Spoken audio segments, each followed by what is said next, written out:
सहस्रमूर्तये सहस्रपादा शिशरोर्वाहवे सहस्रनाम्ने पुरुषाय शाश्वते सहस्रकोटि युगधारणे नमः। मंगलमूर्ते नमो नमः। सज्जनों, कई दर्शकों का और जो हमारे प्रश्नोत्तर कार्यक्रम होता है उसमें जो प्रश्नोत्तर कार्यक्रम की जो मेरी शिष्या हैं श्री सुश्री गुनगुन वल्लभ ओम बर्णवाल, ये बहुत हमेशा प्रश्न अच्छे प्रश्न करती हैं और उन्होंने हमको लिख के भेजा है कि गुरुजी आज का और क्या महत्व है। अक्षय तृतीया का उन्होंने प्रश्न किया था, अभी हमने पूर्व में दिया। तो आज के दिन से ही सतयुग जो त्रेता युगम जो तिथि होती हैं उनका प्रारंभ हुआ था। नर और नारायण का ही आज प्रादुर्भाव हुआ था। बद्रीनारायण के कपाट भी आज से प्रारंभ होते हैं। ऐसे अनेक गंगा को भागीरथ जी गंगा को आज ही हमारे इस धराधाम पे अवतरित कराए थे। ऐसे अनेकों अनेक जो है शुभ अवसर हैं। आज जो है सर्वा सिद्धि योग है, युगम तिथि है, अक्षय तृतीया का हमने दान का महत्व बताया। आज ही के दिन भगवान विष्णु का अवतार हुआ था और आज ही भगवान परशुराम का अवतार हुए थे। जब भगवान विष्णु के कुछ भक्त लोग क्षत्रिय लोग बहुत अहम में होकर के धरती पे अनेक प्रकार का अत्याचार करने लगे, ब्राह्मणों को तंग करने लगे, धर्म का आततायिक में कुछ लोग लग गए, तो उन्हीं को अवतार लेने के लिए भगवान ही विष्णु के ही रूप अंश अवतार जो है परशुराम जी का प्रकट दिवस आज है। तो बहुत ही गौरव का दिन है आज। और ये जो परशुराम जी अवतरित हुए थे तो ये चिरंजीवी हैं। 8 चिरंजीवी में जो है 8वें चिरंजीवी में ये परशुराम जी भी चिरंजीवी हैं। ओम कौन कौन चिरंजीवी हैं? ओम अस्तत्थामा बलि व्यासो हनुमानस्य विभीषणा कृपा परशुरामस्य सप्तैस्ते चिरंजीविना। ये 7 चिरंजीवी हैं। तो 8वें मार्कंडे ने तपस्या करके भगवान शिव से वरदान प्राप्त किया था अमृतत्व का।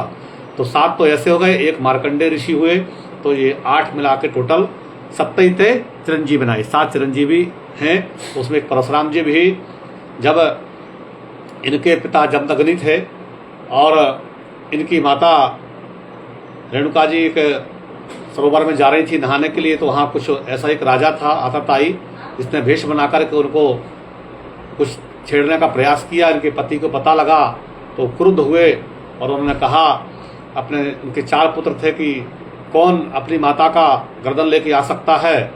तो उसमें तीनों भाइयों ने मना कर दिया और परशुराम जी ने तलवार लेकर के और अपनी माता का गर्दन उनके हाथ में दिया। इससे प्रसन्न होकर के उनको 4 वरदान मिले कि आप हमेशा अमर रहेंगे। और उनकी माता का फिर शीश लगा दिया। तो उन्होंने वरदान मांगा कि हमारी माँ पुनर्जीवित हो जाएं। तो उनके वचन से उनकी माता भी पुनर्जीवित हो गई और वो अमृत को प्राप्त हुए। और ऐसे उनको एक जो है एक हर्षा मिला था, शस्त्र मिला था भगवान शंकर के द्वारा, कि जो है वो हमेशा हाथ में लेके परशु मैंने हाथ में परशा लेने से नाम उनका परशुराम जी पड़ा। तो काफ़ी ओजस्वी थे, काफ़ी तपस्वी थे। जितने गुरु द्रोणाचार्य और जितने भी आप धनुषधारी देख रहे हैं, अर्जुन से लेकर सभी इत्यादि जितने देख रहे हैं, सब उनका ही जो है धनुष विद्या में निपुण थे, भगवान के ही अंशावतार थे। तो जब सीता स्वयंवर में आप सब जानते कथा कि सीता स्वयंवर में राजा जनक ने प्रतिज्ञा किया था कि जो इस धनुष को तोड़ेंगे उन्हीं के साथ सीता को हम अर्पण करेंगे। क्योंकि सीता धरती पुत्र थी। एक खेत में हल हाँक के समय में हल चलाते समय सीता जी निकली थी, इसलिए धरती पुत्र लक्ष्मी के रूप में माँ सीता मैया हैं और बहुत तपस्वी थी वो। तो भगवान का शिव का जो धनुष था राजा जनक के यहाँ रखा हुआ था और ये रोज उठाती थी, रोज उनका पूजा सेवा करती थी। तो जनक बड़े चिंतित में रहते थे कि कैसा इनको वर मिलेगा, कैसा वर प्राप्त होगा। लेकिन सीता जी का अभ्यास बचपन से ही था और उन्होंने एक प्रतिज्ञा रखा कि जो इस धनुष को तोड़ेगा उसी से हम सीता को अर्पण करेंगे। लेकिन इस प्रतिज्ञा के पहले सीता जी ने भगवान से प्रार्थना की, पुष्पवाटिका में भी मिले ये लोग, और प्रतिज्ञा किया कि हे देवी मैया, जो हमारे योग वर हो वही हमको प्राप्त हो। राम जी ने भी ऐसा प्रार्थना। जब धनुष यज्ञ का जब प्रतिज्ञा हुआ तो धनुष जैसी भगवान ने बाण चाप चढ़ाया, वो उठाया, वैसे ही धनुष टूट गया। बहुत भयंकर आवाज हुआ। उसी आवाज के क्रम में और परशुराम जी तपस्या कर रहे थे, उनकी तपस्या भंग हुई। वो परसा लेके वो बीच सभा में जहाँ अनेक राजा बैठे हुए थे, बहुत दीप दीप के राजा, अनेक देशों के राजा वहाँ विराजमान थे, सिंहासन पर सब बैठे हुए थे। उसमें रावण भी उस सभा में गया था और सभी राजाओं ने सब एक साथ उस धनुष को हिला तक नहीं पाया। और राम जी ने जैसे ही स्पर्श किया धनुष टूट गया। चूंकि भगवान विष्णु के अवतार थे राम जी, पूर्ण ब्रह्म थे। तो उसी क्रम में परशुराम जी पहुंचे, का धनुष तोड़ने का कौन दुस्साहस कर सकता है, कौन ऐसा राजा हुआ जिसने धनुष को तोड़ा। तो क्रोध में आप भराए वही जब परशुराम जी सभा में पहुंचते हैं तो क्रोध से एकदम आग बबूला हो जाते हैं। और जितने क्षत्रिय थे सब सिर झुका लेते हैं उनके डर के मारे, क्योंकि अपने परसे से 36 बार उन्होंने क्षत्रियों को धरती से विह्वल किया था, अलग किया था। इसीलिए वो जो है जब सभा में पहुंचते हैं तो सभा में जाते ही वहाँ वो संवाद शुरू हो जाता है कि ते ही अब शरशोन से बधानु भंगा, आयऊ भृगु कोल कमल पतंगा। ते ही अब शरशोन से बधानु भंगा, आयऊ भृगु कोल कमल पतंगा। पीतुषा में कही निज निज नामा, अखलागे करन शब दंड प्रणामा। दीन दयाल बिरद शंभारे, हरहु नाथ मम संकट भारी। नाथ संबोधन भैयन हारा, ये को एक दास तुम्हारा।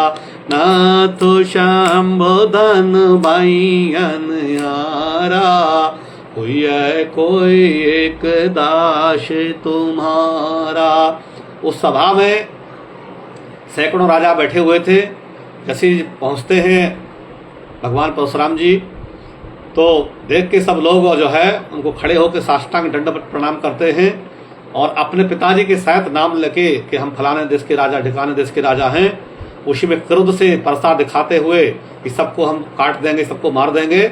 उसी समय किसकी हिम्मत हुई, तब जो है लक्ष्मण जी बहुत क्रोधित हो रहे थे, लेकिन भगवान राम जी का जो सरल स्वभाव है और वो कहते हैं कि नाथो संबोधन भैयन हारा, हुए कोई एक दास तुम्हारा।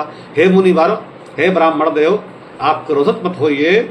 इस धनुष को तोड़ने वाला कोई शंकर जी का प्यारा होगा, कोई आपका दास होगा। हम आपके दास से बहुत समझाने के बाद जब इनका गुस्सा बढ़ते गया, तब जो है ना क्रोध में जब लक्ष्मण जी भर आए और राम जी को भी थोड़ा सा गुस्सा आया, बार बार चुनौती दे रहे थे।